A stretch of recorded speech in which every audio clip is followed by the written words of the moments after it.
Salut, c'est Alex pour la retouche, j'espère que vous allez bien. Moi en tout cas ça va. On va se faire donc une vidéo interview. Donc comme vous pouvez vous en douter, je vais pas être tout seul pour cette vidéo. Je suis avec Jacob Müller, photographe et retoucheur photo. Jacob, est-ce que t'es là? Ouais, je suis là Alex, salut. Super, ça va bien? Merci de me recevoir aujourd'hui pour l'interview. Ouais, ça va bien. On voit un peu plus le soleil ces jours, alors tant mieux. Ouais. Après cet hiver, voilà. Ok, super. Est-ce que tu peux te présenter pour ceux qui te connaissent pas? Très bien. Alors, je me prénomme Jacob Müller. Je suis photographe publicitaire ou commercial photographer, ou comme on appelle outre-Atlantique, composite photographeur et DOP pour la vidéo aussi, comme ça se passe ici. Donc aujourd'hui, on va vous présenter un peu le compositing, peut-être pour ceux qui connaissent pas tout à fait. Donc voilà, moi je suis passionné par le montage photo, c'est vraiment ce qui me fascine le plus. J'étais longtemps photographe aussi simplement durant quelques années et je me suis vraiment tourné vers le montage où il y a vraiment du storytelling, de l'histoire derrière. D'accord. Voilà. Et tu peux nous dire, ça fait combien de temps à peu près que tu fais ça? Alors ça fait depuis 2011 que je suis dedans, 2010-2011, et là ça fait surtout depuis 2015 que je me suis vraiment mis à fond dans tout ce qui est Photoshop et compagnie. Voilà. Donc ça fait à peu près 3 ans que ça devient sérieux, on va dire. Voilà, exactement, ouais. Ouais, bon, ça fait vraiment une année que ça devient vraiment sérieux, mais ça fait 3 ans que je me suis vraiment mis dedans. Ouais. Ok, super. Du coup, est-ce que tu peux nous parler de ton parcours, par quoi tu as commencé? Ah ben, alors, plaisir. Exactement. Donc, j'ai eu la chance fin 2010, début 2011 de travailler pour Benetton en Suisse, donc pour leur site web. Donc oui, je suis suisse. J'habite Fribourg, donc au centre de la Suisse à peu près. Donc on a bossé dans leur studio qu'ils ont justement dans notre ville pour refaire leurs images du site web, en fait, simplement des photos de vêtements, ce qui était en fait un grand départ, hein, au début pour un petit jeune de commencer à faire ça. Je me suis après penché un peu dans la mode, tout ce qui était un peu fashion, tout ça. J'avais trouvé vraiment des choses qui m'inspiraient dedans. Et jusqu'à fin 2012 à peu près, où j'ai eu un parcours un peu compliqué avec 2-3 personnes qui faisaient une agence de mannequins. Enfin, on va pas s'étaler là-dessus. Oui. Et, du coup, et voilà. Donc du coup, pour la petite anecdote du parcours, j'ai en fait arrêté carrément tout début 2013 en fait. J'ai complètement arrêté la photo. Dû à une mauvaise expérience, je suppose. Voilà, exactement, une plutôt mauvaise expérience en effet. Donc ce qui s'est passé, c'est que j'ai eu la chance, c'est une blague, mais j'ai eu la chance de me faire cambrioler en 2015, ce qui m'a permis et motivé en fait. J'ai trouvé que c'était un joli comeback en fait. J'ai pu finalement me racheter mon matériel qui m'avait été dérobé. Merci aux assurances suisses. Et ce qui m'a permis en fait de vraiment me relancer dans la photo, mais cette fois-ci pas du tout dans le même style de travaux, mais plutôt vraiment dans le compositing, dans vraiment quelque chose qui m'inspirait, sur de la réalisation quand même beaucoup plus lourde, qui demande beaucoup plus de temps, de préparation et tout ça.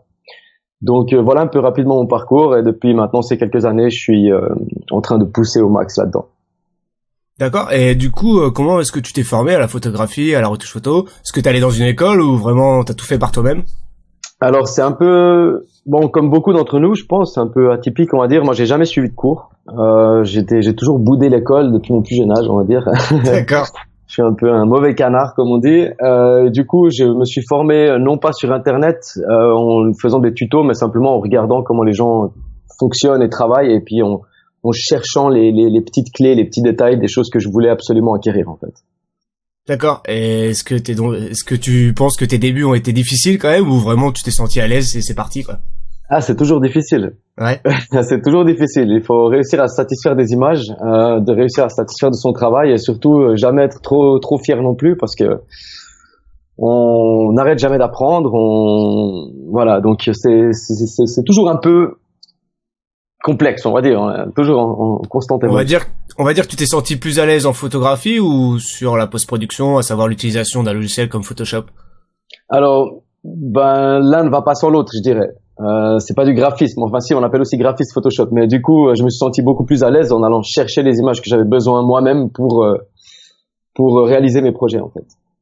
D'accord, ok. Et est-ce que tu utilises, toi, un autre logiciel que Photoshop? C'est quoi à peu près tes outils? Alors, pour la photo, absolument rien d'autre.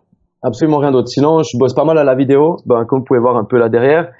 Je bosse pas mal les vidéos et là du coup c'est Premiere Pro, After Effects où je commence maintenant en 2018 tout juste à faire du vidéo compositing, donc ça c'est assez sauvage, hein, ça prend des heures de fou. Ouais, c'est tendu. Ouais, Ouais, mais c'est passionnant quoi, donc voilà un peu quoi. Ok, super. Est-ce que tu penses que tu pourrais nous montrer quelques petits trucs que tu faisais à l'époque quand tu as commencé, Absolument. on va dire tes premières images? Bien sûr. Alors, je vais te prendre ça ici. Alors, donc là, je vais vous montrer quelques images que j'ai fait il y a quelques années de ça. Ça, c'était vraiment les photos à mes débuts, donc tout au début de la carrière, on va dire, si on veut bien. C'est bon, ça s'affiche là chez toi? Ouais, super. Ah ouais. Ok, super. Alors ça, c'est un peu le type de projet que j'aime bien. Je suis assez passionné par tout ce qui, enfin vraiment la mise en scène. Donc si on n'est pas passionné par la mise en scène, ça va être difficile de faire du compositing derrière. Donc ça, en fait, c'est une série de 3 images à la base qu'on a fait pour le cousin de ma copine, en fait, qui est là derrière en moto, qui lui, en fait, restaure des montres et des stylos anciens. Donc on peut voir sa montre ici. Ouais. Et ça, montre, en fait, merci. Donc ça, c'est presque 100% du compositing. En fait, il y a pas beaucoup d'images, mais il y a beaucoup de travail derrière. Donc là, on voit même que la voiture est floue, ça pour la simple et bonne raison que toute la voiture et le personnage qu'on a en premier plan, c'est une seule image. D'accord. La montre en est une deuxième qui a été rajoutée. Ah ouais. Et notre motard et la rue qui est derrière lui sont absolument des éléments dissociés, quoi. Hein. Plus maintenant, mais qui sont vraiment séparés, quoi. Donc pas mal de détourage alors.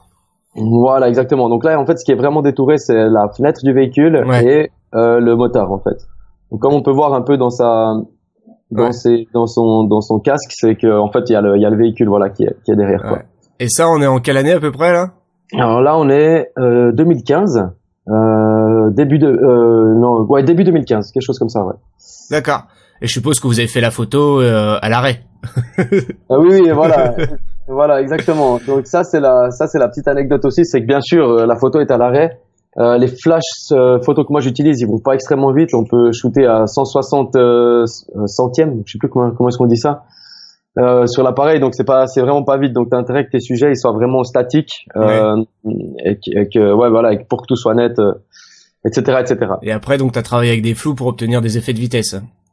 Voilà, exactement. Flou de mouvement. Ou bien maintenant, il y a un outil génial dans Photoshop, c'est la galerie d'effets de flou. Et là, tu peux trouver vraiment tout ce que tu veux. Quoi. Moi, j'en suis assez fan. Ouais. Tandis qu'il y a un autre filtre flou, c'est pas terrible. Ah non, les filtres flous, c'est délicat. À moins que tu dupliques ton image et à ce moment-là, tu fais un calque et tu travailles par rapport à ce calque-là. Ça, c'est envisageable aussi. Je l'ai eu déjà fait. Ah aussi. oui, bien sûr. Ouais, faut toujours. Je le dis à chaque fois à mes abonnés, il faut toujours dupliquer son travail pour appliquer un nouvel effet. Ça c'est clair. Il faut toujours sécuriser son travail. Ah ouais. Et j'en ai grillé des projets comme ça. Ouais, mais je pense qu'on est tous passés par là. Voilà, exactement. Mais bon, on apprend de ses erreurs. Ça c'est clair. Ensuite, je vais vous présenter un autre projet qui, celui-ci-là, est vraiment 100% du compositing. Et ça, c'est vraiment ce qui m'a lancé vraiment là-dedans, quoi. Je me suis dit que c'était vraiment ce que je voulais faire. J'ai eu tellement des bons retours sur cette photo. Les gens s'attendaient pas du tout à ce que je fasse ce type de travaux. D'accord. Donc, aussi, pour l'anecdote, ça, c'était quand il y a eu l'attaque du train. Je sais plus le nom. Ils viennent de sortir un film là-dessus maintenant. Et moi, je voulais faire un peu un contre-blague, un peu pour piquer un peu on va pas s'étaler sur la politique, mais voilà, enfin bref. Le 117, c'est le numéro de téléphone suisse de police. D'accord. Donc là, en fait, c'est vraiment que du compositing. J'ai shooté ça peut-être en 45 minutes avec ma copine qui est là, juste avant qu'elle parte au travail. C'était un matin, à 6h30, je crois. Ouais. Et donc voilà un peu pour les détails. Donc on voit que c'est une ancienne image, hein. Il y a des ombres et tout. Maintenant, ça me fait rigoler de revoir ça parce que je la ferai plus du tout pareil, quoi. Du coup, t'as pas shooté dans un train, mais plutôt dans un intérieur, je suppose. Voilà, les images sont ici. Donc ça, c'est tous les éléments détourés de cette fameuse image que je viens de vous montrer. Donc on voit bien, en fait, là, j'ai même pas travaillé sur un fond derrière pour le détourage, hein. Je me suis vraiment cassé la tête, puis c'était mes débuts. Enfin, je pense qu'on est tous passés par là. Oui, puis c'est le meilleur moyen d'apprendre. Donc tu vois, on a même retourné à la table du salon pour la faire se cacher derrière le... D'accord, il faut trouver des astuces, hein. Voilà, c'est ça, exactement. Donc voilà un peu pour la petite blague. D'accord, et pareil, là, on est, je suppose, en 2015 ? Là, c'était presque l'été 2015, ouais. Ça allait venir, je crois que c'était au printemps 2015, si je ne me trompe pas. D'accord. Ensuite, ça c'était vraiment des images. J'avais commencé à vouloir vraiment shooter moi-même hein, les éléments au maximum, mais après on est arrivé plutôt sur ce type de projet, un peu plus rêveur si on veut bien. D'ailleurs maintenant aussi on voit bien on voit bien les calques. Enfin, en tout cas moi je les vois directement. C'est des choses que, comme j'ai dit, je retravaillerai certainement différemment maintenant. Ouais. Donc voilà, ça c'est typique pour les gens qui passent des heures et des heures et des heures sur Photoshop. J'ai intitulé ce projet Sors de ta grotte, que vous pouvez trouver sur Behance. Ce sera plus sur mon site parce que c'est trop vieux. Mais l'idée c'est pour tous les gens qui travaillent dans l'ombre, ouais. qui se cassent la tête à apprendre des choses, bah sortez un peu de votre grotte, ça vous fera du bien quoi. C'est vrai qu'on a un côté un peu geek et on a trop tendance à rester sur nos écrans, voire même à pas regarder ce qui se fait à côté. On se focalise sur notre travail et on peut passer à côté de certaines choses. Ouais. Ça c'est vrai, c'est vrai. Donc voilà pour les 3 premières images. Après comme j'ai eu enfin moi je suis assez passionné par tout ce qui est vraiment construction d'images et tout, et en fait il y a une entreprise en guillemets internationale qui est la vente de véhicules qui se prête extrêmement à ce jeu-là. Donc tous les commerciales que vous voyez en ville et tout ça, c'est que du pur compositing.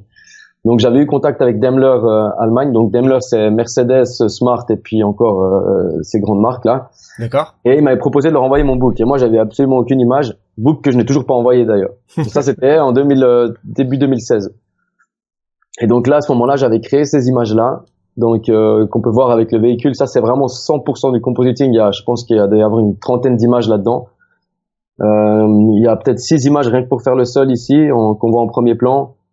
Après, on a les Indiens là derrière, on a le véhicule. Donc tout ça, c'est vraiment mes débuts. C'est très plastique. Hein. Maintenant, je retravaillerai plus du tout les images comme ça, quoi. Mais ouais. Voilà un peu pour ce type de travaux. Et on retrouve également cette image qui est aussi une des suites. Bon, alors là, c'est hyper plastique. À part le fond qui peut encore coller, il y a un tout petit peu trop de netteté. Je ne le mettrai plus non plus maintenant, mais bon, on doit bien passer par là pour apprendre. Ouais, tout à fait. Non, je pense qu'il faut rester fier quand même de ses premiers travaux parce que bon, c'est important de voir son évolution et voilà, on part de ça et pour de premières images, moi je trouve ça quand même pas mal du tout, hein. Bah merci beaucoup. Ouais. Non, moi t'aurais vu mes images quand j'ai commencé, c'était une horreur. C'était horrible. Aucune perspective, les contrastes étaient mauvais, les lumières, enfin, tout était fou, quoi. ouais, ça c'est vachement délicat en fait, parce que je veux dire, ça c'est vraiment, il faut avoir l'œil, et quand on commence, même moi, enfin je veux dire, c'est à cause de ça que je passe certainement beaucoup d'heures, et pour tout le monde, je pense que ça risque d'être la même chose, c'est parce que finalement, tu vois qu'il y a un problème dans ton image, tu vois, t'arrives pas à la terminer, il manque un truc de... Ah ouais. Non, donc, puis voilà. L'œil se travaille, hein. Ça s'apprend, je l'ai dit à mes abonnés, il faut apprendre à regarder. Avant que ça se passe sur la tablette graphique, ça se passe dans les yeux, et avant que ça se passe dans les yeux, ça se passe dans la tête. Voilà, exactement. Et à part ça, moi je travaille sans tablette graphique. Oh, sacrilège. C'est ça ma tablette. Ah ouais. Ah ouais, mais moi je m'en sors bien avec ça. Non, faut que t'investisses dans une tablette, tu vas voir la différence. J'ai déjà essayé, hein. Non, j'ai déjà essayé, il y a pas moyen. Ah, alors c'est vrai, il y a un petit temps d'adaptation quand même, mais ça peut prendre une semaine, voire un mois facile. Ouais, non, moi j'ai fait 3 mois avec, j'arrivais pas, j'ai dit laisse tomber, c'est pas grave. Bon, ok. Donc voilà pour la petite blague. Ok, super. On a fait le tour sur tes anciens projets. Ok, bon bah super. Alors est-ce que tu peux nous dire comment tu as fait pour passer à l'étape supérieure et pour devenir professionnel? C'est pas le tout de travailler et de produire des images, il faut quand même être reconnu dans son travail et être payé. Alors ouais, bon, être payé c'est une chose, être reconnu c'en est encore une autre. Parce qu'être payé, on peut tous être payé pour faire de la photo un peu plus classique. Ça c'est pas forcément quelque chose qui est problématique. Ce qui est problématique, c'est de trouver des clients qui sont d'accord et qui comprennent la plus-value du travail du compositing, si tu veux bien. Parce qu'il n'y a pas tout qui se prête à ça non plus, tu vois. Ce que je veux dire, c'est qu'il n'y a pas forcément tous les clients qui vont avoir besoin de ce type de travaux. Par contre, toi, tu peux produire ce type de travaux pour tous les clients, que ce soit du véhicule, que ce soit du tourisme et des choses comme ça. Donc moi, j'ai essayé de chercher des clients pour ce que je produisais, ce que j'avais envie de faire. Et malheureusement, par chez nous, c'est assez délicat. Donc, tu as intérêt à t'exporter. Donc, ce que moi, je conseille aux gens, c'est de vraiment chercher leur kiff, on va dire, leur truc qui les motive. Il y en a qui font que du véhicule, il y en a qui font que du tourisme, il y en a qui vont faire que des photos de, comment est-ce que tu appelles ça maintenant? Du portrait. Lifestyle, portrait. Voilà, ça dépend, ouais. Si on aime le sport, faut faire des photos de sport, j'en sais rien. Moi, je suis vachement influencé par le cinéma, donc j'essaie de plus en plus de travailler d'exploiter mes images afin que ça apporte un petit style cinématographique. Ouais, Mais voilà. ouais, il faut tout simplement trouver son style, mais ça peut prendre pas mal de temps à savoir ce qu'on aime, quoi. Donc je pense qu'il faut avant tout tester et on voit là où on prend le plus de plaisir. Moi, ok. Alors ça, tu peux fonctionner comme ça. Moi, je Non, testerai pas tout personnellement. D'ailleurs, j'ai pas tout testé parce qu'il y a des choses qui m'inspirent pas du tout déjà d'avance. comme quoi. Tout ce qui est portrait déjà. Enfin, ce type de photo classique, c'est pas mon métier, si tu veux bien. Moi, j'ai D'accord, vraiment ouais.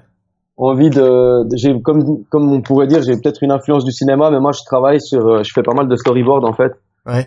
Donc ça, c'est en fait le shoot qu'on a ce week-end. Et en fait, je fonctionne exactement pareil pour la photographie. Donc ceux qui veulent se lancer là-dedans, je vous conseille déjà une chose, c'est de pas forcément de savoir dessiner, mais de savoir montrer vos projets en les dessinant, par exemple. Ouais, faire des ébauches tout simple. Ouais.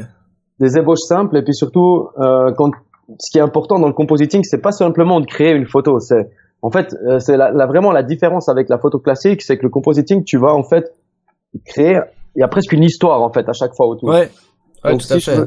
si je veux te montrer rapidement, bon, moi ça j'ai fait ça dernièrement, donc du coup c'est peut-être pas une très bonne chose de montrer ça à des gens qui commenceraient, mais par exemple, si tu veux, moi quand je fais mon story, il y a vraiment toute une histoire qui se passe à chaque fois. Donc ça c'est pour du film, hein. Mais ce qui se passe, c'est que pour la photographie, je travaille exactement pareil pour faire valider mes projets pour les clients, en fait, si tu veux. Ouais. Ouais, non, mais tes petites flèches rouges, je suppose que c'est des mouvements de caméra, c'est ça? Ah, voilà. C'est Ouais, exactement non, ça. mais comme en fait, bon, la petite anecdote, c'est qu'en fait, on a déjà tourné cette vidéo, on l'a réalisée hier, mais il y a eu un petit problème de son, donc on l'a refait tout simplement. J'espère que celle-ci sera mieux. Et ouais, comme je t'ai dit hier, donc du coup, moi, j'ai fait aussi une section jeux vidéo et animation 3D, donc j'ai étudié un peu le storyboard à l'école. Voilà pourquoi ça me parle un peu. Voilà, Mais bon, je vous invite tout simplement à faire vos petites recherches sur le net. Il y a pas mal d'artistes qui postent leur storyboard après projet, et il y a moyen de se faire une petite culture là-dessus. Voilà. Ben d'ailleurs, pour ce projet, en fait, ça n'a rien à voir avec la photo, mais pour le projet shoot qu'on a ce week-end, on a un gars qui va nous faire un making of complet. Et en fait, moi, je vais faire une publication. Ce sera certainement pas avant dans 2 mois, mais une publication avec toute la vidéo qu'on aura shootée et chaque image du storyboard qui va défiler en dessous pour que les gens ils voient un peu le concept du travail finalement, quoi. Non, mais c'est ce que je dis à mes abonnés. Avant de se lancer dans un projet, faut déjà bien le préparer. Ça peut passer par pas mal de croquis, pas mal de recherches, et se construire un beau dossier justement avec des références et des petits croquis, quoi. Exactement. Exactement. Donc, Attends, excuse-moi. pas seulement. Je suis en train de lire mes petites notes. Ouais, du coup, est-ce que tu aurais un conseil à donner pour justement se lancer et pouvoir en vivre? Alors, pouvoir en vivre, moi, je suis encore dans cette phase-là, donc je veux dire, c'est quelque chose que tu vas jamais arrêter, tu vois. Pouvoir en vivre de cette réalisation, je dirais, c'est beaucoup plus facile de vivre de la photographie, de trouver des clients de mariage, de trouver des gens qui ont envie de faire des photoshoots, des trucs comme ça. Le photocompositing, moi, je parle en connaissance de cause, mais surtout parce que j'ai entendu parler des professionnels qui sont passés avant moi dans ce business. C'est que il faut une dizaine d'années. À l'époque, il y a 15 ans en arrière, il fallait une dizaine d'années. Moi, j'en suis à 3 ans maintenant. Je commence à avoir vraiment, enfin, les gens qui me connaissent, ils commencent à savoir ce que je fais, à réussir à me placer pour tel type de projet client, tel type de choses comme ça. Donc, pour les gens qui ont envie de se lancer, un conseil professionnel que je peux donner, c'est lâchez pas, continuez, donnez-vous à fond et puis exigez toujours le meilleur de vous-même. Et encore plus que le meilleur de vous-même, il faut même exiger. Il faut publier pas vos photos si vous n'êtes pas satisfait ou si 5 personnes vous disent que il manque du travail, il manque ci, il manque ça. Et puis il faut surtout savoir ne pas se vexer. Ça c'est très dur, ça. Ouais. Au début, c'est vrai que c'est pas facile, mais bon, c'est justement de bons retours qui fait après une belle formation, une belle progression, quoi. Exactement. Faut savoir tout simplement bien s'entourer, se construire une petite communauté de passionnés, d'experts, voire même de professionnels si possible. Et C'est l'idéal, ouais. Ouais, et demander des avis à chaque fois. Ouais. Exactement. Et surtout, comme on dit pour les anciens peintres, apprenez de ceux qui sont passés avant vous et croyez pas que vous allez inventer quelque chose parce que déjà il y a déjà tout qui a été fait. Le seul truc qu'on peut faire, c'est apporter sa petite griffe au tableau, quoi. Ça, c'est marrant, ça me fait sourire parce que c'est exactement ce que je dis sur ma chaîne, c'est-à-dire que de nos jours, on n'invente pas grand-chose, on reproduit à la rigueur et on exploite. Et j'ai perdu le fil de ma discussion. Et du coup, non, il faut tout simplement travailler. Moi, j'ai perdu ce que je voulais dire. On disait quoi? On parlait justement de pas perdre le fil. Non, je te charrie. On parlait justement des qualités nécessaires, si tu veux, globales, et de rester, on va dire, presque humble Ouais. quand tu réalises tes projets, et de pas qu'on n'invente plus rien finalement, quoi. Ouais, c'est ça justement. Voilà, alors, excuse-moi. Ouais, ce que je dis à chaque fois sur le net, c'est que moi je partage donc mes expériences et mes techniques, et il y en a pas mal qui veulent pas partager donc leurs petits secrets parce que justement ils pensent que ils ont inventé la technique et que c'est leur technique, et voilà, ils veulent pas partager avec les passionnés. Sauf que généralement, comme je te dis, on reproduit le travail et on l'exploite, on l'améliore, on l'affine en fonction de son style et de ses préférences. Il faut tout simplement partager, il y a que comme ça que on vous partagera en retour. Exactement. Enfin, c'est ma mentalité. Je suis d'accord avec toi, mais il y a quand même un mais. C'est que il y a des choses que tu peux dire, il y a des choses que tu dois apprendre derrière. Tu vois ce que je veux dire? C'est que par exemple, moi j'ai tout appris en m'inspirant des gens. Donc ça c'est la clé que je donne. Tu vois, ça c'est un conseil que je vais donner. Par contre, je vais pas forcément donner toutes mes techniques, lui dire écoute, moi j'ai détourné ce calque comme ça. Mais si ça vous intéresse, je mets la vidéo YouTube, ça te dit? Allez, vas-y. Ok, alors ce que je veux dire par là, c'est que ce que je peux vous montrer par exemple, c'est que dans certaines de mes réalisations, pour apprendre, si vous voulez, l'idéal c'est de regarder comment les gens ont fait avant vous. Vu qu'on n'invente plus rien soi-même, il vaut mieux essayer de comprendre comment les produits ont été fabriqués en fait avant. Donc ce qui se passe, c'est que j'ai créé cette petite vidéo il y a quelques temps. Allez rapidement la voir si vous voulez, parce que je risque de l'effacer sous peu. Pour une simple bonne raison, c'est que je montre absolument tout comment j'ai réalisé ce projet. Je vous montrerai la photo après le produit fini. Mais ça, c'est vraiment pour les gens qui n'ont pas beaucoup de notions de base de Photoshop.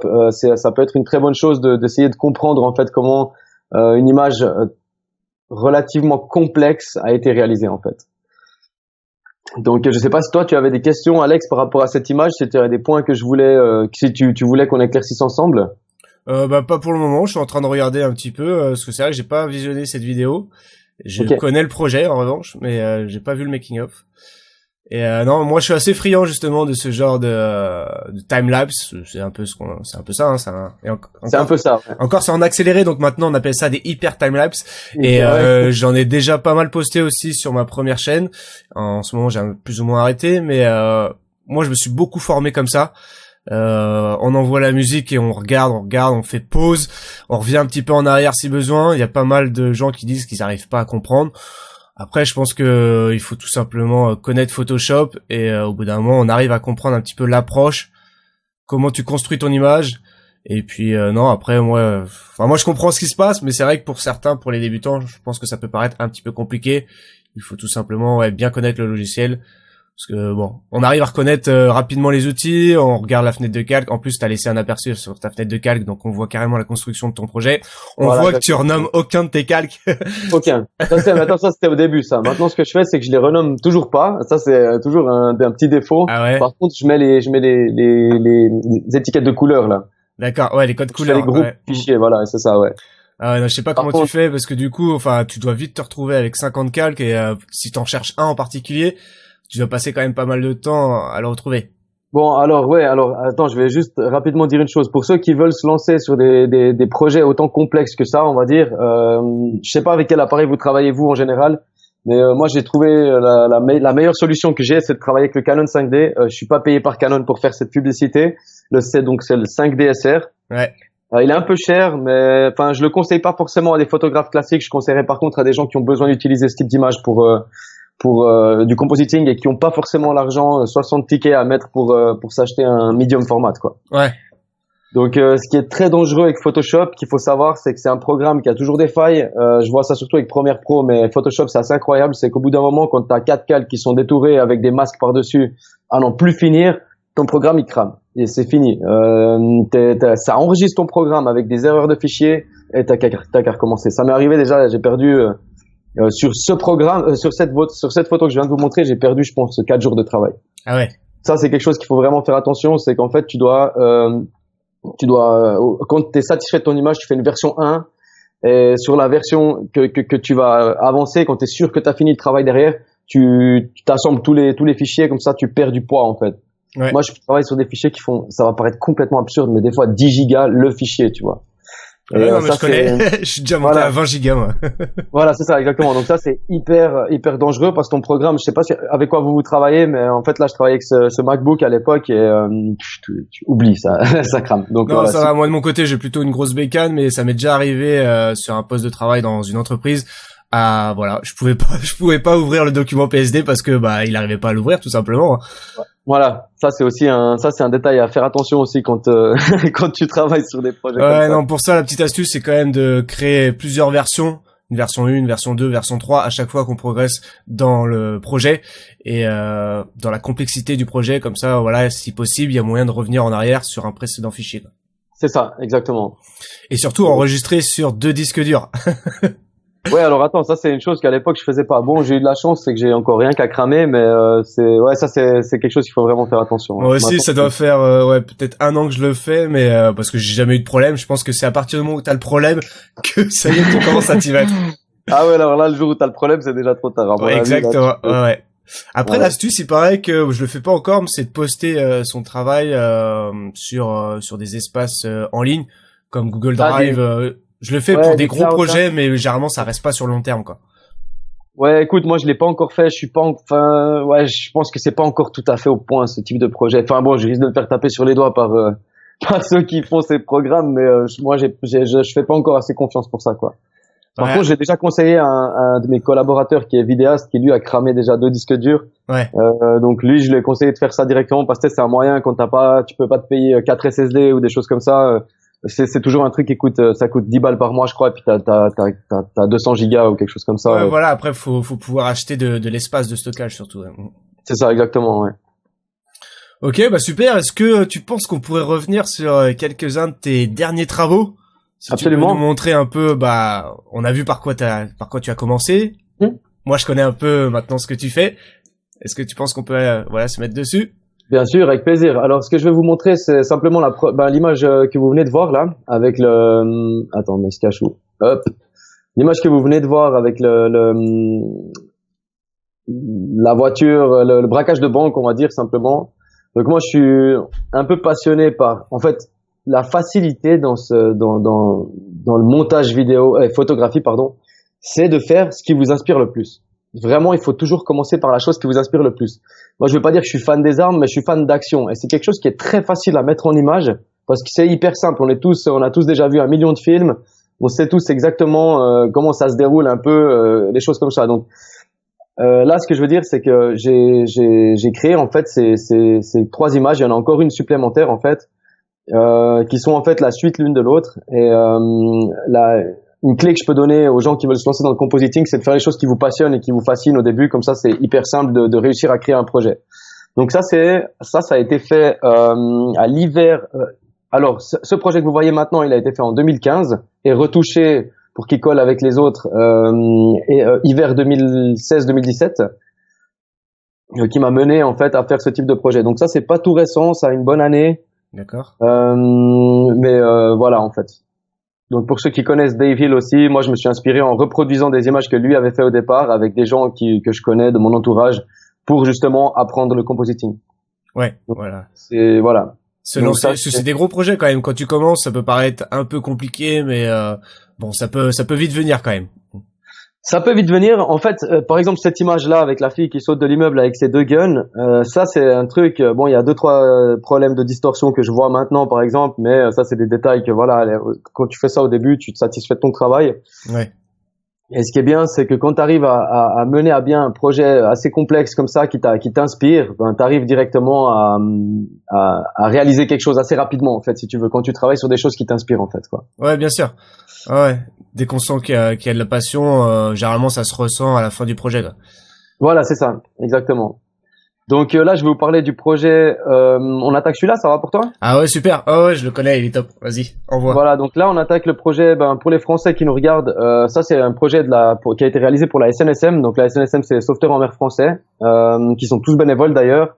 Et j'ai eu la chance de faire valider un petit storyboard en fait, si vous voulez. Donc comme ce que je viens de vous montrer. Donc pour la petite blague, cette photo a été shootée entièrement sans flash. Seulement avec mon Canon, j'étais dans l'eau avec le gars et le bateau Par contre, la mer n'a jamais été autant gonflée que ça, bien entendu. Ça, c'est purement du compositing. Mais par contre, quasi toutes les photos de cette image sont les miennes. C'est pas des images d'internet ou comme ça, quoi. Et le shooting, ça a duré combien de temps là dans l'eau? Alors, j'ai fait peut-être 2 heures dans l'eau, mais sur 2 jours différents. Et parce que l'eau, elle était à combien là? Voilà, elle était bonne encore là. Ah bon? Ouais, on s'est baigné, hein, tout au milieu. C'est à Bandol, tu vois, donc à côté de Toulon-Cassis. Ouais. Donc l'eau était bonne, hein. Moi j'ai fait 3 semaines de stage avec eux. C'était à quelle période ça? Ouais, c'était. C'était à quelle période de l'année? Excuse-moi, c'était en fin septembre l'année passée. Ouais, donc ça peut encore aller. Puis t'avais une combinaison, je suppose. Voilà, exactement. Ouais. Bon, tu restes pas 4 heures dans l'eau, hein. Ouais, non, je suppose. Ouais, et puis avec un appareil, c'est pas facile. Ouais. Ouais, c'est ça, exactement. Donc ça c'est la deuxième image qu'on a produit. Là toutes les images sont de moi sauf le bateau que vous voyez dans l'eau ici et l'hélicoptère. Donc l'hélicoptère c'est Pierre Paoli, le photographe de la SNSM de Bandol qui avait shooté ça pendant une vraie intervention de la marine. Donc si vous voulez les hélicoptères c'est pas la SNSM, c'est vraiment la marine nationale qui vient faire les interventions. OK. Donc ça c'est un élément complètement détouré qui a été pris sur une des photos de mon collègue Pierre Paoli. Voilà. Sinon tout le reste c'est l'équipe de Bandol, j'étais de nouveau dans l'eau avec eux, la mer n'était encore une fois jamais gonflée comme ça. Non, ça rend bien, c'est très dynamique. Plaisir, merci beaucoup. Donc ça c'est les 2 premières, après il y a la troisième, je suis moins fan parce que là c'est que du pur compositing, donc on voit bien que c'est un peu plus plastique, un peu plus cartoon on va dire, comme j'aime bien dire. Si on compare les deux, on dirait qu'il y en a une qui est vraiment réelle, qu'on est dans l'eau, et l'autre qui est quand même, on voit que c'est quand même du cartoon quoi, tu vois. Ouais, on voit les éléments de détourage, ouais. Voilà, ouais c'est ça, ouais, exactement. Donc voilà pour la petite anecdote de la SNSM, j'ai eu la chance de suivre leur stage aussi. Ça c'est de la photo que je fais pas habituellement, mais je me suis permis de leur faire pour eux, pour qu'ils aient vraiment du contenu pour leurs différents réseaux. Il y a une petite interview même de la FTS, donc la radio-télévision suisse, si ça vous intéresse d'écouter, où on décortique complètement les images, où j'explique vraiment tout ce qui s'est passé pour ce projet. Ouais, je vous invite à aller voir ça, c'est ce genre de petit détail qui fait la différence. Voilà, et ce projet a remporté en fait ce projet j'ai pas vraiment gagné de prix avec. J'ai eu 2 fois la mention honorable attends, je vais te retrouver ça tout de suite. 2 fois la mention honorable avec ce projet pour le LICC, donc qui est le London Creative attends, c'est quoi déjà? C'est le London International Creative Competition. Voilà. Donc là, on a gagné celui pour la SNSM et puis encore 2 autres projets dont je vous parlerai un peu plus tard quoi. Ouais. Super. Top. Bah justement, est-ce qu'on peut revenir dessus? J'en vois un là. C'est un projet que j'aime bien. Il s'appelle Self Violence. Ouais, absolument. Alors Self Violence a été produit en fait pour. Alors attends, je vais juste nous mettre les images. Tac. Alors voilà. Donc toi t'aimais bien celle-ci, hein? Tu m'as dit. Ouais, moi je suis très fan de celle-ci. L'effet drapé sur la peau fonctionne très très bien. On sent la torture. Non, j'aime beaucoup. Ouais. Alors, ce projet a été shooté, donc ça c'est une petite anecdote aussi, a été shooté en 2015, mais j'ai monté les images en 2017. Voilà. D'accord. Me demandez pas pourquoi, j'étais juste pas du tout satisfait de mon projet au début, et finalement je l'ai quand même produit, je l'ai retravaillé avec les techniques que j'ai développées pendant ces 3 ans.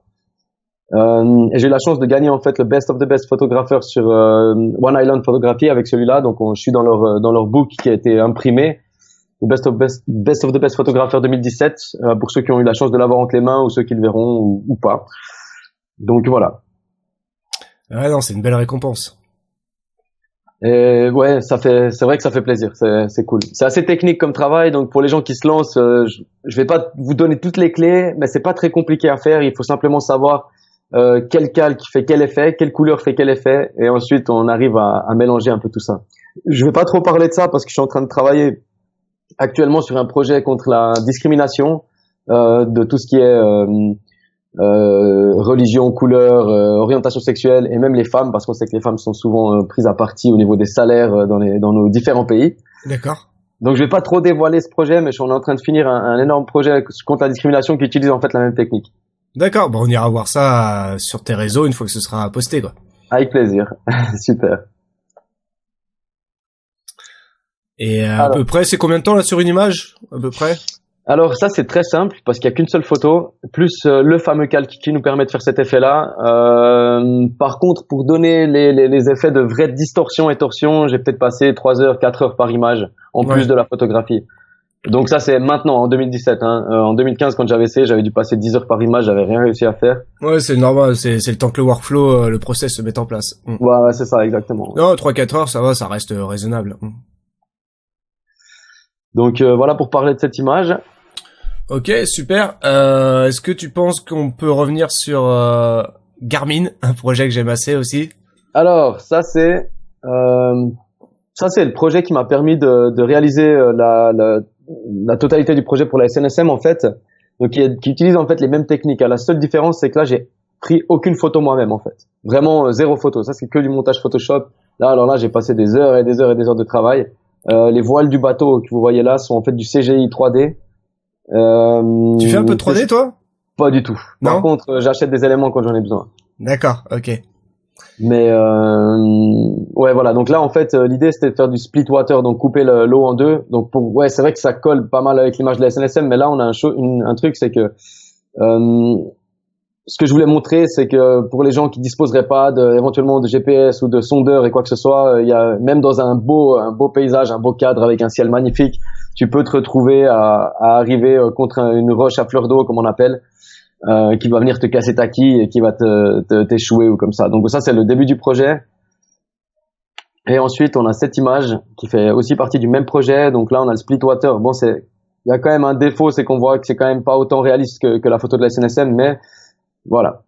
Donc pour ceux qui connaissent un peu la mer, ils vont reconnaître la bouée, il y a une épave en dessous et on voit de nouveau des roches à fleur d'eau qui remontent assez haut.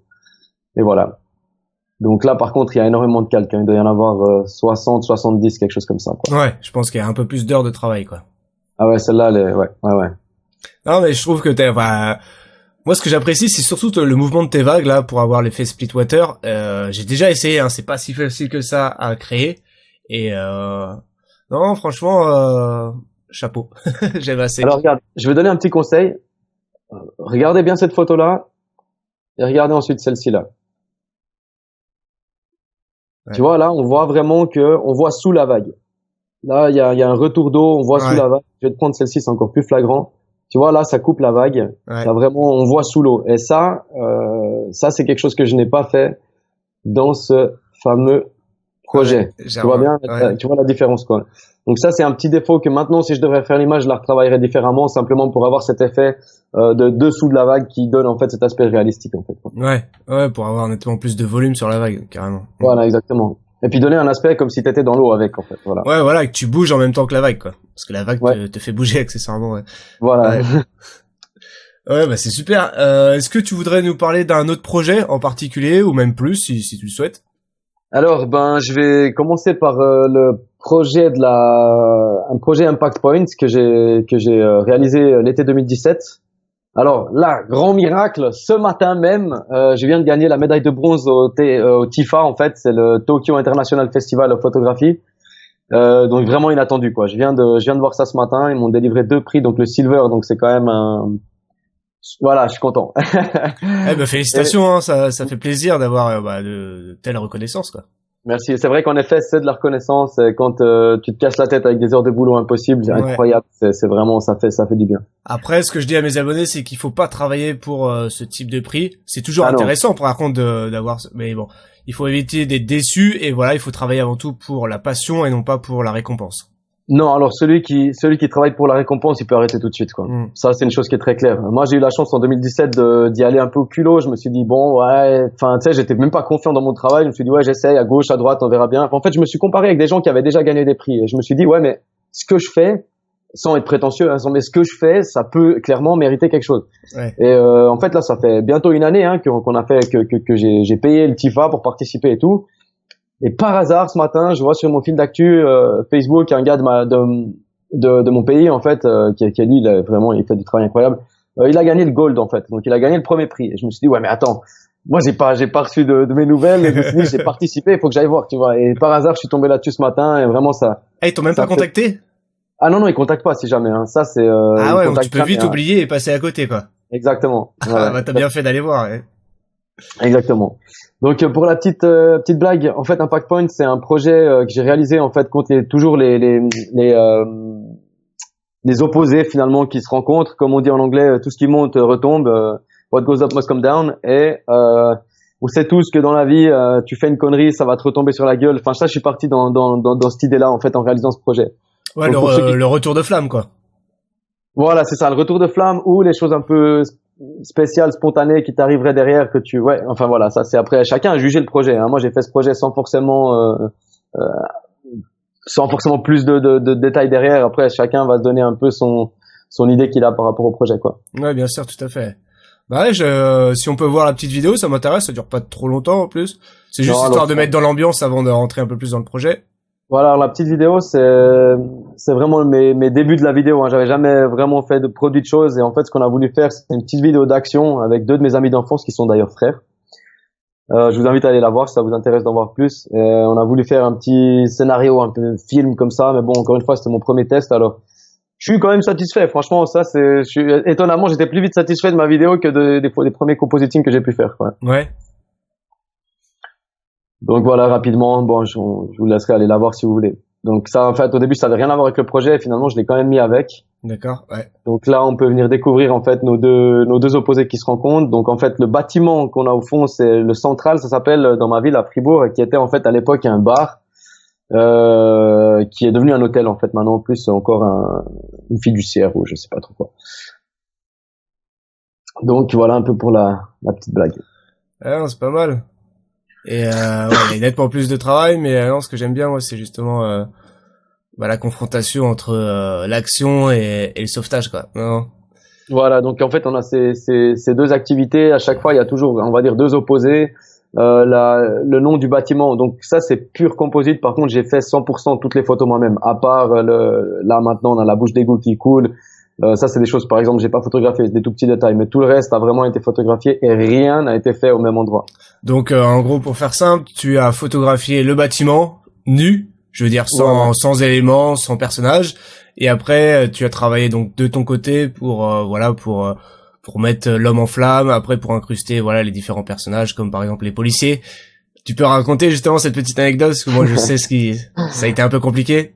Alors, moi qui suis passionné d'action, j'ai déjà proposé plusieurs fois à la police de ma ville de faire des projets. Ils le font habituellement, mais je sais pas pourquoi ils veulent pas que je collabore avec eux. Donc du coup, vexé, je me suis dit ok, on va quand même faire le projet. Sans eux, on a réussi à trouver des vêtements de policiers français d'ailleurs, de police municipale français. Donc tu peux retrouver les pantalons là. Ouais. Et donc en fait le gilet pare-balles qu'ils ont et le t-shirt en fait était le t-shirt était bleu déjà, mais le gilet pare-balles était noir complètement. Donc ça m'a demandé énormément d'heures de travail à Photoshop, mais par contre ça c'est vraiment exactement la même tenue que les policiers chez nous en fait, à 100%. Quoi. Donc je suppose que tu as travaillé avec des images de référence parce qu'ils t'ont pas prêté de matos. C'est ça, exactement. Ouais. J'ai bossé avec des images de référence qui m'ont en fait permis de reproduire exactement. Mais par contre je pense qu'il doit y avoir 2 heures de boulot par vêtement, donc ça c'était quand même. Ah ouais, quand même. Ouais. Tout ce qui est du détourage, il y a vraiment beaucoup de choses. Tu vois, là, il y a cette espèce de talkie-walkie. Là, ils ont les dull guns. Ouais. Après, il y a le petit truc de gendarmerie. Et puis ça, c'est l'écusson, en fait, de la police de Berne. Donc, de Berne, c'est la capitale suisse, en fait. Ouais, mais ils ont presque tous les mêmes vêtements. Donc voilà. D'accord. Et donc, du coup, t'as demandé à ton entourage, c'est ça, de poser un petit peu? Ouais, bah, alors ça, c'est un ami qui a c'est pas un fitness, c'est un crossfit en fait chez nous et qui était super motivé. J'avais déjà eu bossé avec lui à l'époque quand ils avaient un studio de musique là. Ouais. Et du coup, il est venu très volontiers. Bon, ça c'est moi là au milieu là pour la blague. D'accord, ouais, je t'avais pas reconnu. Voilà. Ça c'est et puis 2 autres amis d'enfance en fait. D'accord. Donc et voilà, les billets, je suppose que c'est des faux. Hein. Ah ben voilà, les billets vous pouvez les trouver sur internet, hein, il y en a partout, c'est des spécimens, on voit sur ceux qui sont ici là c'est en fait écrit spécimen dessus. Ouais. Sur les autres, je me suis cassé la tête à tout effacer pour que ce soit un peu plus réaliste, mais voilà. Donc comme on peut voir derrière, c'est un peu une banque avec les barreaux, les trucs, et là en fait, si vous venez zoomer vous depuis votre moniteur, vous allez voir qu'en fait il y a eu on aurait fait péter les barreaux, enfin bref. Ce qui est bien, c'est que ce que je disais au début, c'est quand vous voulez qu'un composite ait en fait un sens ou quelque chose comme ça, il faut essayer toujours de créer une histoire autour de ce que vous faites en fait. Quoi. Et là, je suppose que tu avais déjà mis aussi en place un storyboard. Ouais, j'avais déjà fait les dessins. Enfin, en fait, des croquis, je veux dire. Oh, ouais. Ouais. Alors j'avais fait ça. Regarde, je sais pas si tu vois derrière là. Ouais. Tu vois mon écran, hein, c'est juste. Hein. Ouais, je vois. Ouais. Donc tout ce qui est là, en fait, ça c'est par exemple un seul projet photo. Donc là, ce sera un projet pour 3 images. Et en fait, pour tu vois, 1, 2, 3. Et puis pour Impact Point, j'ai fait exactement la même chose. J'ai fait toute une liste sur mon mur, tu sais, avec ce papier transparent là, Ouais. avec les croquis, avec les détails et tout de ce que j'avais besoin pour réaliser tout le matériel, les lieux, tout ça. Et ça c'est. Ouais, les gars, surtout vous écrivez pas sur les murs, hein. Vous mettez un papier, c'est mieux quand même. Ouais, si vous êtes peintre, vous pouvez le faire. Après ça, c'est pas mon problème. Mais je conseille pas non plus quoi. Donc voilà, je vais passer un peu plus rapidement après les autres images. Ça c'est en fait toujours le même bâtiment derrière qui a été découpé. Là on voit mon collègue là qui s'échappe de l'hôpital avec les espèces de petites bandes comme les prisonniers font dans les livres pour enfants, etc. Ouais, c'est etc. ça, ils accrochent les draps à la fenêtre et puis ils s'échappent. Voilà, exact. Non, ça m'a bien fait rire ça. Ouais. Ouais. Mais surtout en fait, t'as repris à chaque fois, t'as pris le temps de renommer la street, la rue là, avec un petit panneau Escape Street. Et non, ça fait bien rire justement. Ça permet de se plonger un petit peu plus dans l'action. Ouais. Voilà, exactement. C'était le but en fait. Ah non, et puis là, ça donc là, on a demandait eu la un chance sacré travail là. Ouais. Ouais, bon après ça c'est le panneau, c'était le truc le moins embêtant à faire. Non, ouais, c'est vrai que je parlais surtout de l'entrée là de l'hôpital sur la gauche là. voilà, alors ça c'est quelque chose pour les jeunes qui sont en train de nous regarder ou n'importe même les vieux. Les gens qui veulent apprendre le compositing, moi je donne juste une technique, un conseil, c'est la perspective. Ouais. Il faut une perspective. Là, toutes les photos, 100% des images que vous voyez sur celle-ci a été réalisée. En fait, moi j'étais dans la rue, j'ai été chercher les images, voilà. En fait, il faut prendre votre photo avec perspective. Ça, c'est le plus important si vous voulez que votre composite soit réel, soit juste. Et faites attention à la balance des blancs aussi, parce que ça, Photoshop, c'est super chiant à travailler. Ouais. Ouais, dès qu'on voit qu'un photomontage ne fonctionne pas, c'est généralement les couleurs, les teintes, les tons aussi, et surtout la perspective quoi. Ça, c'est un truc on peut pas passer à côté. Hein. Voilà, la perspective fait énorme. Hein. Ça, c'est le premier truc qui va vous taper dans les yeux. Avoir la notion d'échelle, c'est assez compliqué, hein, mais bon, ça prend du temps, mais il faut juste faire attention et après, voilà, ça apporte tout simplement en plus. Je donnerai des petites techniques à la fin si jamais D'accord, ok. Si vous voulez en savoir un peu plus, quoi. Donc voilà, après pour le reste, je voulais piquer les gens avec le projet, j'avais envie de faire un peu mal, de déranger certaines personnes. Donc en fait là, il faut savoir que les vêtements nazis que vous voyez là, en fait, ont été 100% construits à Photoshop. Il n'existe absolument rien du tout de ça. Ouais. Là, j'ai voulu faire un Churchill sur la droite et nos deux commandant tour sur la gauche. Parce qu'on sait tous l'histoire de l'Europe et j'ai trouvé que c'était intéressant de retravailler un projet comme ça. Après, bon, il y a pas forcément un sens derrière, hein. Il y a pas de message, il y a rien du tout. C'était juste que je voulais vraiment aller loin avec ce projet. Là, c'est des heures et des heures de Photoshop pour les vêtements, les bottes, elles étaient vraiment pas comme ça à la base. Il y avait pas de bottes. Ça, c'est des images d'internet, des bottes pour ceux qui font de l'équitation. Ouais, d'accord. Donc voilà. Et là, je me suis inspiré de faits réels, donc de vêtements réels qui existent simplement, on peut trouver sur Internet comme image d'inspiration pour réussir à réaliser ça derrière, en fait. Ouais, non, c'est top. Sacré boulot, hein. Merci. Donc on voit le nom de la rue, il y a la commandant tour ici. Ça, c'est un panneau qui est véridique, en fait. J'ai aussi trouvé sur Internet.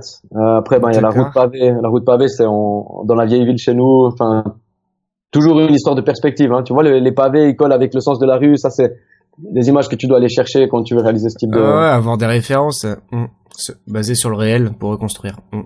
Voilà, exactement. Donc ça, c'est encore une des images assez percutantes. Ça, c'était, j'ai fait ce projet juste après ce qui s'est passé à Charlottesville. Le gars qui avait foncé dans la foule quand il y avait la manif et toute cette histoire entre le Ku Klux Klan, les couleurs, les races, enfin, tout ça, c'est vraiment c'est un peu un truc qui gangrène notre monde et j'avais juste envie de déranger un peu tout le monde avec ce projet. Je me suis pas fait encore insulter ou comme ça, donc on va dire que pour le moment ça joue. Mais voilà, donc là j'ai essayé en fait on a recréé nous-mêmes complètement les vêtements. Ça c'est pour de vrai, par contre on les a fabriqués en fait. Ouais. C'était un peu bizarre de les porter quand même. Ça c'est quelque chose, c'est pas, ouais, t'as pas forcément envie quoi, tu vois. Mais bah ouais, surtout si tu fais un shooting extérieur comme c'est un peu. Là un peu on compliqué. a fait ça à l'intérieur, on s'est caché. Ouais. On a pas fait les malins, on n'est pas sorti. Ouais, non, ça peut me paraître toujours un peu compliqué. Ouais. On peut avoir de mauvaises rencontres parce que les gens comprennent pas. Ah, t'as plutôt intérêt à faire attention. Ça, je vous conseille aux gens qui veulent faire des photos un peu conceptuelles comme ça. Faites attention où est-ce que vous les faites. Si vous avez des armes, allez pas dans la rue parce que la police vous saute dessus. Ça, c'est des choses. Ou alors demandez-leur l'autorisation, des trucs comme ça, quoi. Ouais, mais ça prend toujours du temps. C'est toujours assez compliqué. Voilà, exactement. Donc ensuite, une autre image très actuelle, enfin tristement actuelle, on pourrait dire. Donc on voit nos terroristes à gauche et puis nos deux échappés, en fait, si vous voulez, tout ce qui s'est passé dans le désert de Jordanie, tout ça, avec, je pense que voilà, à mon avis, l'image et les couleurs parlent d'elles-mêmes. Je voulais faire un truc qui fasse un peu mal à tout le monde, Human Rights Street. Je suis partisan de rien du tout. Moi, je défends la liberté d'expression avec des limites, ça on est d'accord, mais surtout la liberté de penser, de créer. Tiens, voilà, tiens, la liberté de créer. Je vais pas trop m'étaler politiquement, chacun ses idées.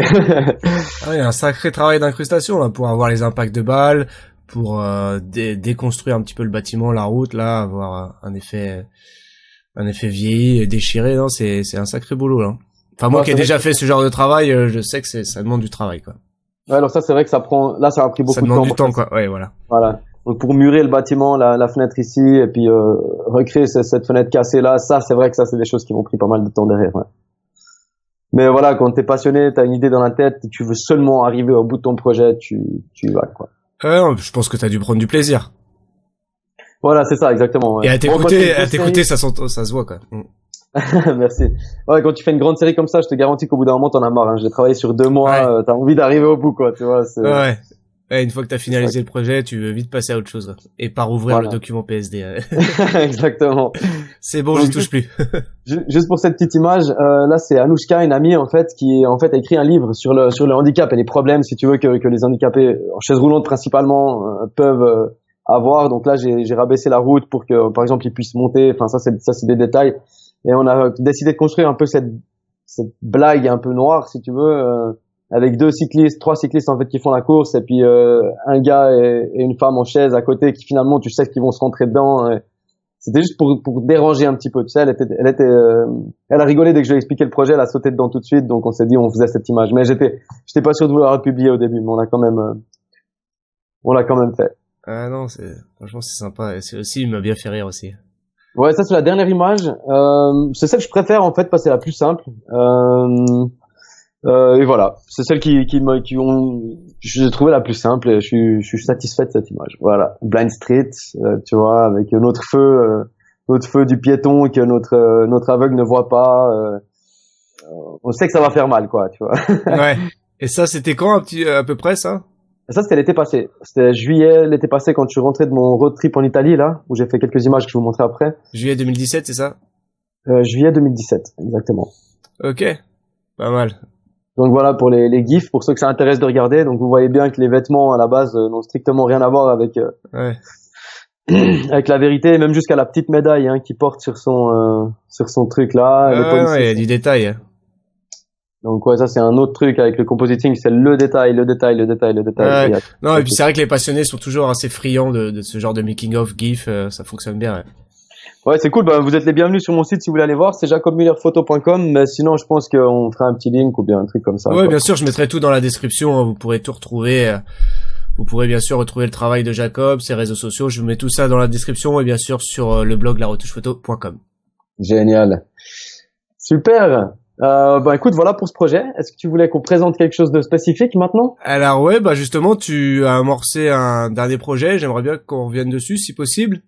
J'ai oublié le nom de ce projet. C'est les pêcheurs, les chasseurs. Je crois que c'est les dernières images que tu as faites. Les chasseurs et les pêcheurs. Ouais. Alors attends, ça c'est un peu spécial. Ça c'est, si je me trompe pas, c'est ce projet que je t'ai expliqué sans flash, sans rien. C'est celui-ci, hein? Il me semble. Alors attends. Ça, là. Voilà, exactement. Ouais. Alors, ça, c'est une petite technique que je vais vous donner pour les jeunes photographes et même les plus vieux qui croient qu'il faut toujours 15 000 balles de matos pour réussir à produire des images. Ça, c'est tout con. Je me suis mis dans l'eau, j'ai pris les photos et je suis reparti. Mais c'est purement du compositing aussi. Donc, il n'y a pas de flash, il n'y a pas de réflecteur, il n'y a pas de diffuseur, j'ai pas d'assistant, j'ai rien du tout. J'ai seulement un trépied, mon appareil photo et mon Canon 24-70, l'objectif. Ça s'arrête là. Donc, ça, c'est une des images qui a été fait avec le moins de matériel possible, mais qui finalement a autant de grains et de force que ces 2 images d'ailleurs, que les autres qui ont été travaillées avec 15 000 francs de matériel par exemple. Non, ça fonctionne très bien. Parfois, faut rester simple, hein, pas besoin de faire dans quelque chose Exactement. de complexe. Hein. Ouais. Alors quand j'ai commencé, je croyais qu'il fallait vraiment avoir une équipe de 25 personnes, avoir 300-400 000 balles de matériel, 25 flashs, 3 appareils photo, nanana, et en fait il faut rien du tout, quoi. Il faut juste être passionné. De la motivation, c'est tout. Exactement, c'est exactement ça. Et on peut commencer avec rien tant qu'on sait ce qu'on veut produire, quoi. Et ouais. Donc voilà pour ces 2 images. D'ailleurs, les photos de la SNSM ont été photographiées absolument sans flash aussi, hein, celles que je viens de vous montrer tout à l'heure. D'accord. Donc voilà. Est-ce que tu souhaiterais nous montrer aussi autre chose, d'autres images, d'autres projets avant de finir sur ton travail? Alors, je vais rapidement passer sur celle-ci. Donc ça, c'est les photos que j'ai fait en Italie, à Manarola, celle-ci par exemple. Donc là, je suis parti 3 semaines en road trip avec mon fourgon là. J'avais juste envie, c'était de faire des images à type commercial, mais avec rien. Alors voilà. Donc il y a cette image-là. Ça, c'est Manarola pour ceux qui connaissent les 5 terres. Après, il y a Venise. Donc par contre là, lui, c'est un de mes collègues. Là, on l'a photographié en Suisse dans son appartement. Donc ça n'a rien à voir, quoi. C'était vraiment, pour ceux qui connaissent Eric Almas, ça c'est une image que lui a plus ou moins déjà fait, et je me suis beaucoup inspiré de lui pour faire cette image-là en fait. D'accord. Et ça c'est encore une autre. Ça c'est 3 jeunes que j'ai rencontrés sur place là-bas, super sympathiques, qui ont accepté de participer en fait à cette photo en fait, hein, sans me connaître, sans rien du tout. C'était très spontané. On s'est croisés, c'était les seuls gars qui visitaient ce petit village. Ça c'est à Finale en Ligure. Donc c'est tout en haut de l'Italie, sur la côte, comme le sud de la France en fait, si vous voulez, quoi. C'est tout en haut de l'Italie, vers Genova. D'accord. Donc voilà. Attends, qu'est-ce que je voulais dire encore? Ça c'était pour ces petites images là. Sinon, qu'est-ce qu'on a? Est-ce que t'avais quelque chose de spécifique que tu voulais qu'on découvre? Non, je pense qu'on a fait le tour. Après, pour les curieux, je vous invite tout simplement à vous rendre sur son site ou encore sur la page Behance. Vous allez voir donc son travail plus en détail, et puis surtout avoir de la HD. Parce que bon, avec YouTube va forcément compresser un peu la vidéo, donc du coup vous allez perdre en qualité. Je vous conseille tout simplement toujours d'aller voir la HD et d'observer les détails. Ouais, pour ceux qui veulent et ceux qui ont des questions, n'hésitez pas à les poser sous cette vidéo. Par exemple, si je les vois, ce que je pense que ça va être le cas, je me ferai un plaisir de vous répondre. Si je peux vous aider, c'est volontiers. Ouais, c'est gentil à toi, merci beaucoup. Super, on va pouvoir peut-être s'arrêter sur tes images là, et on va peut-être pouvoir passer à tes petits conseils, à savoir qu'est-ce qui fait que pour toi, voilà, on est passé à côté de son photomontage et on n'a pas forcément bien finalisé la chose, ou on va dire correctement bien réussi son projet. Alors, 3 trucs: la patience, la perspective et aller shooter, quoi. Shooter et pour savoir, en fait, tu sais jamais si tu as réussi ton projet. Le seul moment où si tu as réussi ton projet, c'est quand tu travailles pour un client et qu'il est satisfait. Sinon, ce que tu peux faire, c'est comme conseil, ce que je peux donner pour les gens, c'est vraiment de créer des concepts, en fait. Ouais. Sortez d'une espèce de compositing post-apocalyptique avec ces bâtiments tout cassés et tout. Si ça vous passionne, faites-le. Faites ce que vous voulez. Je critique pas du tout les gens qui font ça. Par contre, c'est pas quelque chose vers quoi vous pouvez aller vers quoi vous pourrez vivre, en tout cas. Il y a personne qui a besoin de ce type d'image, à part dans le cinéma et Hollywood, mais à ce moment-là, bonne chance. Ouais. Donc ça, c'est les petits conseils que je peux donner pour les bonnes images. C'est ça que tu m'as demandé, c'est juste. Hein. Donc qu'est-ce qui fait que justement on a plus ou moins raté son photomontage? Ouais, j'ai peut-être pas été assez clair. Ouais. T'as pas raté tant que c'est pas terminé, quoi. Tu vois ce que je veux dire? Ouais, mais une fois qu'on pose son travail, bon, après, avec un œil professionnel ou avec plus d'expérience, on va dire, on voit certaines choses, il y a des choses qui ressortent, et comme tu l'as dit, je pense que le point le plus important, c'est avant tout la perspective, et s'appliquer sur la lumière, quoi. Bien comprendre la lumière, comment celle-ci fonctionne, la balance des blancs aussi, c'est important.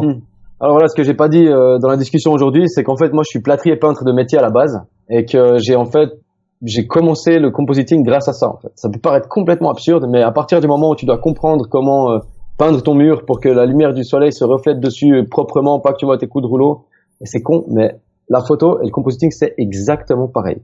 C'est à partir du moment où tu comprends l'angle de la lumière, comme je t'expliquais, tu vois, là, j'ai un côté de lumière qui m'éclaire sur le visage parce qu'il y a la lampe. Ça, c'est parce que je suis ici. Là, on a de ce côté, excuse-moi, on a la fenêtre que j'ai. Ouais. Et par exemple, si j'aurais une lumière bizarre qui m'éclairait derrière, on comprendrait pas forcément ce que c'est. Donc là, tu as déjà 2 points de lumière. Attends, si je m'avance un petit peu, tu peux voir. Donc tu vois, voilà, là, tu as 2 points de lumière, et ça, c'est, je pense, un des trucs les plus importants dans le compositing. Ce que je peux conseiller, c'est que vous allez shooter vos photos vous-même et vous tester sans arrêt, quoi. Ouais, bien sûr. Et surtout voir ce qui se fait, quoi. Allez voir les meilleurs, voilà, il y a que comme inspirez-vous des gens qui sont passés avant vous, quoi. Voilà, et surtout se créer une bibliothèque de référence. Moi, je sais pas comment tu travailles, mais par exemple, je suis sur Pinterest et j'ai une tonne de dossiers que je viens justement renflouer de temps en temps avec de nouvelles images. Et chaque dossier est renommé pour des choses bien précises, comme par exemple des détails de bouche, des mains, des postures, différents éclairages. Quelque chose que je fais pas ça, par contre. Mais c'est une bonne, c'est un bon truc. Ça, je vous conseille de le faire. Tiens, moi, je le fais pas, mais ça, c'est quelque chose de bien. Donc, ça. Non, faut essayer de se construire une petite bibliothèque référence, et de s'y plonger de temps en temps, quoi. Alors moi, j'ai fait ma bibliothèque référence, mais ça, c'est ce que j'appelle dossier inspi, qui est sur mon bureau, et dès que tu vois un truc qui t'inspire vraiment, tu le snaps et super. C'est vraiment de comprendre les éléments qui sont derrière, quoi. Ouais, même sur un film, hein, par exemple, vous adorez, je sais pas, moi ça m'arrive une scène de film, je fais une capture écran et je l'enregistre et de temps en temps, je regarde justement ces différentes scènes, quoi. C'est exactement ça. C'est le conseil que je peux donner pour perfectionner à n'importe qui a envie de le faire, en fait, quoi. Ouais, exactement. Justement, alors, est-ce que tu peux nous dire un petit peu pour toi quelles sont les qualités nécessaires pour être un bon retoucheur photo? Alors, il y a retoucheur et il y a composite, comme on avait déjà discuté. Ouais, tout à fait. Donc il y a retoucheur, c'est beaucoup plus pour la mode, pour le rendu final, et vraiment composite, c'est vraiment de savoir mélanger tous les éléments qui collent, qui matchent et tout ensemble. On va dire les qualités nécessaires pour être un bon créateur d'images, alors. Savoir dessiner, enfin pas savoir, il y a pas besoin de savoir dessiner. Ce qu'il faut, c'est savoir faire 3 traits pour mettre son image sur papier, donc que ça sorte de ta tête. Ça, c'est vraiment, je pense, le plus important aussi. Ensuite, il faut toujours faire attention. Par exemple, vous avez vu dans Impact Point, c'est que le bâtiment et les personnages ont toujours le même angle de caméra. Donc le bâtiment, moi, je l'ai photographié avec la caméra qui était à 3 mètres de haut. Donc pour pallier à ce problème-là, quand j'ai photographié les gens, je pouvais pas mettre ma caméra à 3 mètres. Donc ce que j'ai fait, c'est que je me suis éloigné et je l'ai monté à 1,50 m à peu près. J'étais à 7 mètres de, avec j'ai maîtrisé au sol, tout ça. Donc là, c'est vraiment des images qui ont été prises assez spécialement. Donc pour réussir à faire des bons composites et tout ça, il faut toujours avoir un mètre sur vous, un trépied et puis un appareil photo, et toujours vous rappeler de l'angle de la caméra que vous utilisez, quoi. Ouais. Donc encore une fois, on revient sur la perspective, la compréhension de la profondeur. Ah ouais, tout à fait. Exactement. C'est bien. Est-ce que tu aurais tout simplement des petites astuces à nous partager pour organiser son travail, une journée? Tiens, d'ailleurs, tu m'as pas dit qu'est-ce qui est pardon. Qu'est-ce qui est pour toi une journée type, Jacob Müller? Comment tu organises ta journée? Comment tu organises ton travail? Alors, pour les gens qui veulent devenir ou qui le sont déjà, moi je vous conseille un tableau comme ça, derrière là. Ça c'est le truc, je suis dans mon bureau, donc ça c'est le truc que je vois tout le temps, tous les matins, tout le temps, même si des fois je l'oublie, je sais qu'il est là. Et ce qui est génial, c'est que sur la gauche, j'ai ma semaine. En dessus, là, j'ai les first things to do, donc ça c'est les premières choses à faire par jour. Donc ça c'est mon tableau. Quand je me lève, le premier truc que je fais, c'est que j'allume mon ordi et je lis ça. Donc ça j'écris toujours le soir pour quand t'as les idées, quand t'as toutes les idées qui sont là, et parce que le matin tu te réveilles, t'as juste envie de boire un café. Ouais. Non, les journées, les idées viennent très vite et elles repartent très vite aussi, quoi. C'est ça. Donc après moi j'ai 2 journées types différentes. J'ai la journée retouche ou la journée en shoot en fait. Donc ça c'est vraiment différent. La journée en shoot, en général j'ai packé tout mon matériel le lendemain et il y a tout qui est prêt à mettre dans la voiture. Donc si jamais ça vous intéresse, il faut acheter vous des Pellicases comme ça, c'est incroyable. Il y en a pour 70 € sur celle-ci, elle m'a coûté 60 € je crois sur internet si jamais. Contre une vraie Pellicase qui coûte 400 balles, c'est toujours intéressant à voir pour mettre ton appareil, ton ordinateur, tous tes trucs qui vont venir protéger son matos, quoi. Ouais. Ça. Donc ça c'est la journée type. Après tu pars en shoot, tu reviens le soir, tu déroches tes photos. Je les regarde systématiquement une fois. Par contre je les retouche surtout pas le jour même. J'attends le lendemain pour avoir les idées claires. Un œil neuf. Voilà, c'est ça. Et là tu repars en fait dans ta journée de retouche qui est le lendemain en fait, quoi. D'accord. Donc premièrement à sélectionner tes images, ensuite à savoir si tu as déjà un fond, quoi. Si te manque des éléments, tu pars directement les photographier, comme ça t'es encore dans le bain et puis c'est. Est-ce que allez, je sais pas, est-ce que tu as des horaires précis? Est-ce que tu te lèves à telle heure, tu finis à telle heure, ou alors tu fais des journées à rallonge, ou alors tu te fais des pauses dans la journée? Je suis un couche-tôt, lève-tôt, ça c'est clair. Je déteste me coucher après minuit parce que après j'arrive toujours à me lever, mais j'ai la tête dans le trou, voilà. Donc moi je viens du chantier à la base, donc j'ai une horloge interne. On peut dire que c'est une chance parce que je connais beaucoup de gens, c'est pas du tout le cas, mais moi même si j'ai pas de réveil, à 6h30 je suis debout. Ouais. Tout le temps. Et il y a pas moyen de dormir, c'est juste impossible. Donc c'est comme ça. Ça c'est il faut essayer d'avoir un sommeil assez sain. Moi j'ai 6h30. En fait, je dors souvent entre 5h et 7h, ça dépend vraiment comment, mais je pense qu'il faut avoir assez les idées claires, surtout quand tu tapes des journées complètes devant ton ordi. Ouais. Je cherche un truc là, je sais pas si j'ai ça ici.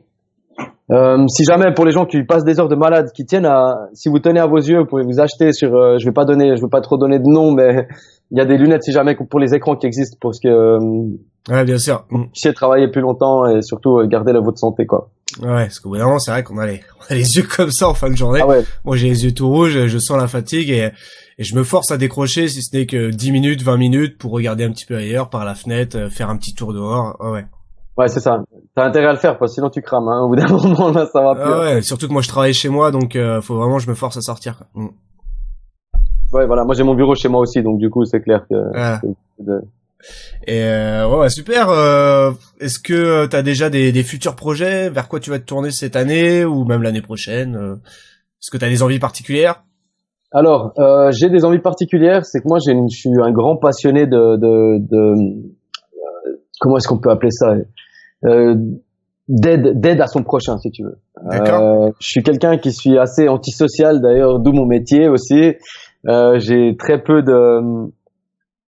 d'empathie pour les gens, mais ce que j'ai en fait en cours cette année, c'est deux projets de plus ou moins de prévention qui sont en fait là derrière. C'est un peu une joke, hein. À chaque fois, moi, je tourne les trucs vers la blague pour que les gens ils soient intéressés à regarder les images. Et puis même qu'ils trouvent un truc un peu blagueur dedans. Donc ça, c'est sur les interventions préventives de la police, des pompiers. Tu vois, le métier d'action, moi, c'est un truc qui me botte. Ouais. Et sinon, je suis à fond dans la vidéo là en ce moment, donc j'ai un peu moins de projets pour les photos, les projets photos. Mais j'ai aussi ce projet contre la discrimination que je te disais qui est en train d'être validé et qui va être certainement validé très prochainement. Je peux malheureusement pas vous la montrer, ça me ferait plaisir, mais ça serait. Non, mais on ira voir ton travail une fois qu'il sera posté, qu'il sera en ligne. Quand tu nous le partageras, je le partagerai et on verra ça. Avec grand plaisir. Donc voilà un peu ce qu'il y a en cours actuellement. Puis bon, un projet, hein, les gars, les hommes, les femmes qui nous regardent, je pense qu'on est tous comme ça, c'est que ça, c'est le plus important. Ouais. Ça, c'est vraiment le plus important. Ayez toujours un stylo et un bout de papier dans votre poche quelque part. Même si t'es avec des potes, en train de boire un verre ou t'es en train de regarder la télé, tout d'un coup t'as une idée qui te traverse l'esprit. Si vous voulez persévérer dans ce métier, allez-y, marquez directement, écrivez, dessinez, faites des trucs, nanana, continuez. Et voilà. Donc regarde, tu vois, j'ai même encore toutes ces feuilles qui sont accrochées. Ça, c'est des projets que j'ai pas encore développés parce que sinon je t'arrête plus après quoi. Ah ouais, des fois c'est pas facile de s'organiser, de se focaliser sur l'essentiel. Ouais, c'est clair. Non, attends, le plus dur c'est pas ça. Le plus dur c'est d'aller chercher les éléments que t'as besoin. Ah, de démarrer un projet, ouais. Ouais. Syndrome de la page blanche. Trouver les gens, bah pas la page blanche justement. C'est pour ça que je dis qu'il faut toujours avoir ça avec soi. Ah ouais. Et par contre, pour trouver, par exemple, ce projet que je vous ai montré, qui est affiché au mur, j'ai besoin d'un véhicule fracassé qui a été accidenté. Donc là, pour trouver le contact, qui va pouvoir me faire photographier ce véhicule, nanana, tu vois, ça c'est le plus complexe. Ça c'est vraiment le truc. Avoir des contacts. Ouais. Quoi. Ah ouais. Et puis ça c'est le truc qui pourrait faire arrêter la majorité des gens, faire arrêter les projets. Ah ouais. Ouais, non, c'est sûr, faut savoir bien s'encadrer, bien s'entourer. Exactement. Et puis jamais lâcher. Voilà. Ça. Est-ce que tu aurais un dernier conseil, une dernière astuce pour la fin à ceux qui veulent se lancer dans le composite, dans la retouche? Donnez tout, cassez les murs avec la tête. Comme dirait Eric Almas, visez le 200e étage, vous arriverez au 180 avec un peu de bol. Et si c'est pas le 180, c'est le 150. Donc de toute façon, allez-y, gardez confiance en vos travaux. Oubliez pas que vous avez jamais rien inventé parce que je veux dire, la roue a déjà été inventée depuis longtemps. Il faut savoir ça et quand on le sait ça, rester assez humble avec ses travaux. Souvent on me demande à combien de pourcentage j'en suis aux travaux que j'en suis. Ça va peut-être vous paraître complètement stupide, mais je suis pas à 15% de ce que je veux être. Ouais. Il faut toujours rester à ce niveau-là. À partir du moment où vous dites, ouais, trop beau, je suis à 100%. Franchement, arrêtez tout, vendez votre ordi, jetez-le par la fenêtre. Ça sert à rien. C'est vraiment pour les gens qui veulent vraiment se lancer là-dedans, c'est toujours apprendre, toujours chercher, voir les gens qui sont passés avant vous, essayer de comprendre, essayer de comprendre la lumière, l'angle, les ombres, les couleurs. Les couleurs, c'est hyper important. Moi, c'est con, hein, mais le white balance, je l'ai appris il y a 2 ans. Donc, ouais. Tu vois, t'arrêtes jamais d'apprendre, quoi. Ah ouais, c'est vrai. Toujours exiger le meilleur, quoi, et pas se satisfaire du minimum. C'est ça. C'est important de chercher la progression et pas stagner, quoi. Dessinez, sortez avec votre appareil, shootez. Regarde, un truc tout con que tout le monde peut faire, c'est tu mets ton appareil sur un trépied et tu te photographies 5 fois toi-même. Donc tu vas te photographier 5 fois toi-même et tu montes ça à Photoshop. Voilà, t'as fait ton premier composite. Ouais, carrément. Ah bah c'est ce que j'ai fait d'ailleurs la dernière fois rapidement pour le projet des 3000, j'avais pas de photographe. Ah ouais? Ouais, on a fait ça, j'ai fait ça rapidement avec un pote. Bon, c'est quand même lui qui a pris la photo pour les angles, mais je l'avais jamais fait. Je me suis dit bon allez, on va faire simple, c'est efficace, ça fonctionne. Bon. Ça, c'est la pure base du composite, en fait. Ah ouais, non, puis il y a moyen de se marrer hein, à faire le projet. Ah ouais, carrément. Ah ouais. Faut juste être inventif, original dans les poses et de construire quelque chose de dynamique, quoi. Ouais, c'est ça, exactement. Et puis ici, encore, comme je disais, si t'as une histoire, si t'es fait une petite histoire, un petit truc derrière, c'est ça qui est intéressant, c'est qu'en fait, tu vas donner un sens à ta photo, en fait. Ouais, non, tout à fait. Eh ben écoute Jacob, je te dis un énorme merci parce que bon, je vous l'ai déjà dit, mais on a déjà tourné la vidéo hier et j'ai rencontré un petit problème de son et Jacob a bien voulu donc répéter l'exercice. Donc franchement, un grand merci pour ta patience et de nous avoir partagé donc toutes ces petites astuces et tes projets. Merci beaucoup Alex. Posez vos questions, n'hésitez pas, on est là quoi. Si vous avez des questions sur Jacob, sur son parcours, sur ses projets, sur n'importe quelle astuce, vous mettez ça dans les commentaires et Jacob, comme il vous l'a dit, se fera un plaisir d'y répondre. Et s'il y répond pas, j'essaierai aussi d'y répondre. Je ferai mon maximum.